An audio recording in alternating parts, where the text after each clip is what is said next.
Meron tayong gagawin ngayon, ano siya, HP Laser Jet Pro. Ito yung model niya, MFP M428FDN. Ito guys, gumagamit siya ng toner. So dito, ito yung toner niya. So ngayon guys, yung toner nito, okay naman siya. Tapos yung nagiging problem niya guys, yung ganito. Meron siyang missing print dito sa gitna. So dito guys, naglagay naman ako ng papel. Eto, na natin, buo naman siya. So dito naman, upon checking naman dito sa glass niya, so wala naman nakaharang o something na nakabara para gumanon siya. So ngayon guys, makikita nyo kung ano yung sinasabi kong result niya. So gagawin natin, magpiprint tayo. Ayan. So yung kagandahan ng printer nito guys, mabilis. So ito guys, diba? Makikita nyo, ito yung So guys, ayan, umpisa na natin to kung paano gawin. Okay guys.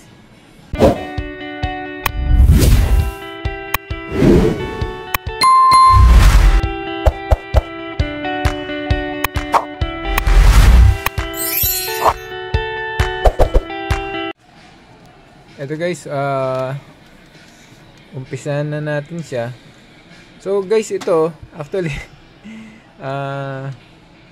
yung pinakita ko sa inyo, yun kanina yung problem niya. So medyo shortcut ko na guys. Tapos ngayon guys, nakapag-print na ako ng ganito. So tuturo ko sa inyo paano natin nagawa na naging buo na siya. So wala na siyang missing line na kagaya nito guys. Itong na pinapakita ko sa inyo, ito siya, ito. Diba? Ito, may blank siya rito. So ito.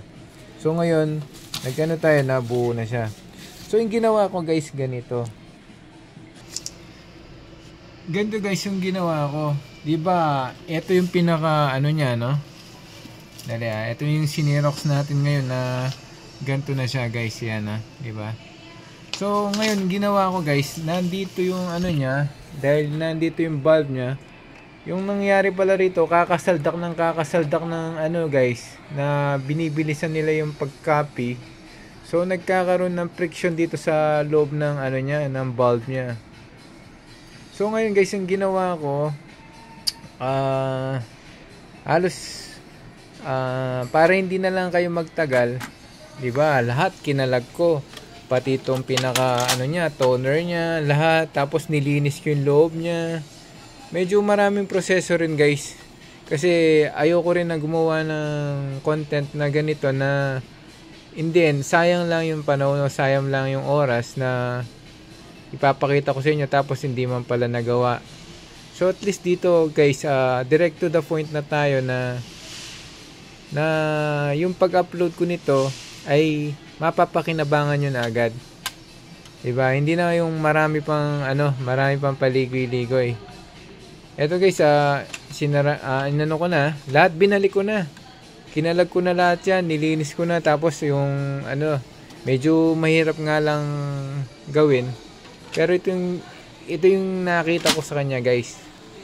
So medyo minsan nawawala na ako ng pag-asa sa paggawa niya kasi paulit-ulit. Tapos tingnan nyo guys, ang daming papel na ginamit ko na dyan. Eto pa. So marami na. Tapos eto na guys, yung ginawa ko, tinaktak ko siya. So paano kung tinaktak? Ganito guys, gagawin nyo, i-unplug nyo to. Unplug. Tapos gagawin nyo, itutumba nyo siyang ganito guys. Ayan. So nakatumba na siyang ganyan. Ngayon, diba, ayan, nakatumba siyang ganyan. So gagawin nyo guys, ipapagpag nyo to pababa. Ayan. So dahan-dahan lang guys. Yan, ganun lang guys. So ngayon, tatry natin ngayon guys kung nag-okay siya. Okay. So eto,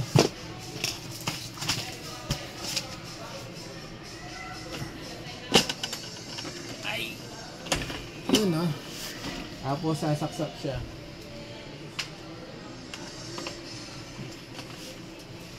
Ayan. Tapos on natin siya. Guys, wait lang tayo guys ha. Tapos ito habang nag-initialize siya guys, i-insert na natin itong kakopy natin.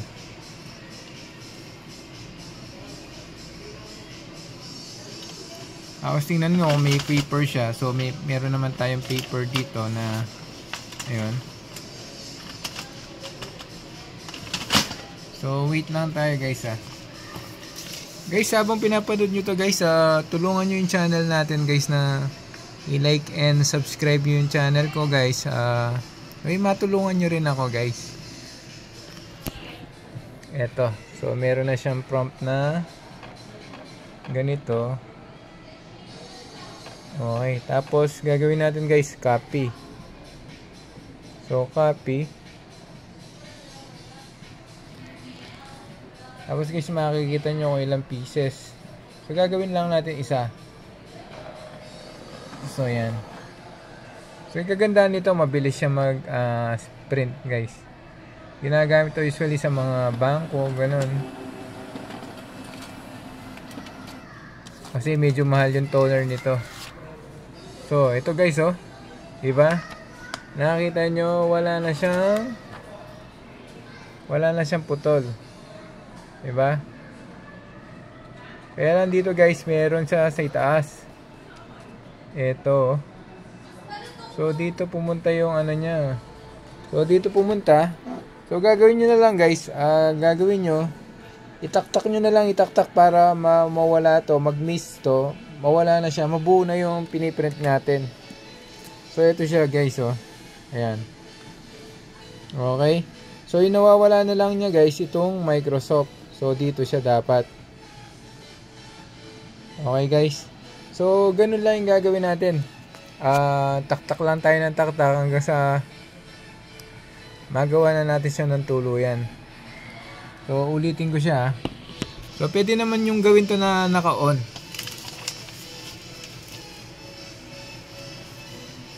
So dahan-dahanin nyo lang, baka masira nyo, lalo na sa customer natin to. Ayan, medyo dahan-dahanin nyo lang.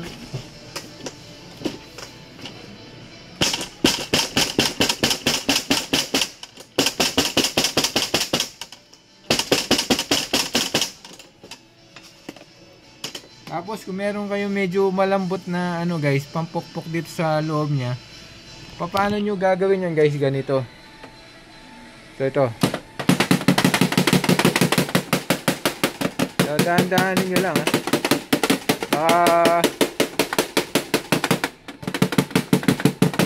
Mabasag nyo natin yung glass nya. Okay guys, sa tingin nyo dahan-dahan ba yun? Hindi. Medyo hard ng konti, no? Pero with precaution naman yun. Yan. Tapos copy tayo uli. Tingnan natin yung difference. Tingnan natin yung difference na pinrint natin ngayon. So nag-copy ulit tayo.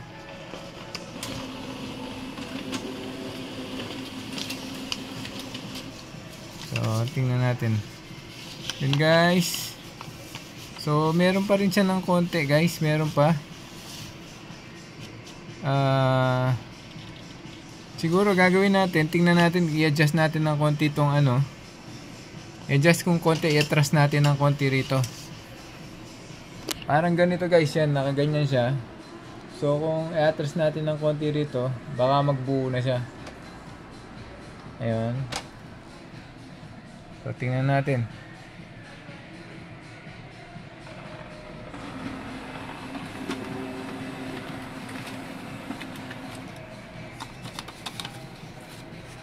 Ayun. O di ba? Buong-buo na siya, guys. So gagawin nyo, i-adjust nyo na lang ng konti, guys, yung pagka-copy nito. Imbis na sasagad nyo dito, i-adjust nyo siya ng konti rito. Okay? Ganon. So tingnan nyo yung ano niya, guys, oh. Buo na. Diba? O yan. Tapos Microsoft. Oh, makikita niyo na Microsoft. Okay. Ayun guys, ganito lang. So, medyo nahihirapan tayo sa pag-identify kung ano, paano natin gagawin to. Kasi, kung nakikita ko sa online naman, wala siyang procedure. So, yung ina-advise sa atin na palitan yung toner. So, ito, pinalitan naman daw yung toner nito. Bago na yung toner. Tapos, kinabit yung bago, kinabit yung luma. So, ganun pa rin yung lumalabas sa kanya. Meron talaga silang missing. So, yung nangyari dito guys, ito. So, dito nyo nakikita na wala siyang print. Pero ngayon guys, buong buo na siya. Okay? Buong buo na to. Ayun guys, hanggang dito na lang yung vlog natin. Sana nakatulong muli sa inyo. Matagal na rin akong hindi nakakapag-upload guys. Minsan kasi sa sobrang daming sunod-sunod na trabaho. So hindi ko na, saka minsan nahihiya naman ako na nagbablog ako, may customer. So minsan nakakantala sa trabaho. So yun ang medyo iniiwasan ko. Tapos medyo naglinis tayo ng konti dito sa store natin. Ayan, dito sa kabila guys, wala pang nag-uupa. Dati maraming nagre-rent yan. Pero dito sa banda rito guys, makikita nyo, maraming stall dyan sa harap natin dyan. Okay? Yan. Palabas na yan guys, kung makikita nyo yan. Palabas na nung yan, sa may Robinson Department Store. Kung papasok ka dyan, Robinson Department Store na yan guys. Okay guys. So ito guys, thank you so much and God bless. Until next time, paki-like, subscribe nyo yung channel natin. And we will see each other soon guys. Bye.